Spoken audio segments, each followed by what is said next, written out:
ফিতরা যদি টাকার হিসাবে দেওয়া হয় সেটা কি বৈধ হবে? ফিতরা খাদ্যের হিসেবেই হবে, অর্থাৎ ফিতরার বিষয়টা জটিল। আমরা ফাঁকি দেওয়া পছন্দ করি, আমরা গম দিয়ে ফিতরা দিই, ঠিক না?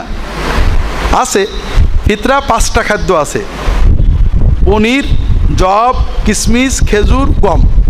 পনির, জব, কিশমিশ, খেজুর এই 4টে হলে দিতে হবে 1 সা, 3 কেজি 300 গ্রাম। আর গম হলে অর্ধ সা, হাদিসে আসছে। তো আমরা গম কেন দিই? গম হাদিসে অর্ধ সা কেন? গমের দাম বেশি ছিল, গম মানুষের প্রিয় খাদ্য ছিল। জব খাইতে খাইতে মানুষ একেবারে হয়ে যেত, গম পাইলে খুশি হইতো। এই জন্য গম অর্ধ সা দিলে হবে, হাদিস আসছে। কিন্তু আমরা গম কেন দিই? আটা কেন দিই? ময়দা কেন দিই? আমাদের দেশে ময়দার দাম খুব বেশি, গরিবেরা খেতে পারে না 12 মাস ময়দা, এই জন্য রোজার সময় দিয়ে দিই নাকি? বিষয় হলো ভাইরা, সাহাবায়ে কেরাম রাদিয়াল্লাহু তাআলা আনহুম তারা খেজুর দেওয়া পছন্দ করতেন। কাজেই 3 কেজি 300 গ্রাম খেজুর দেওয়ার চেষ্টা করবেন। যারা না পারবেন, একান্ত অসচ্ছল পরিবার, তারা যদি আটা ময়দার দামে দেন, আশা করা যায় হয়ে যেতে পারে।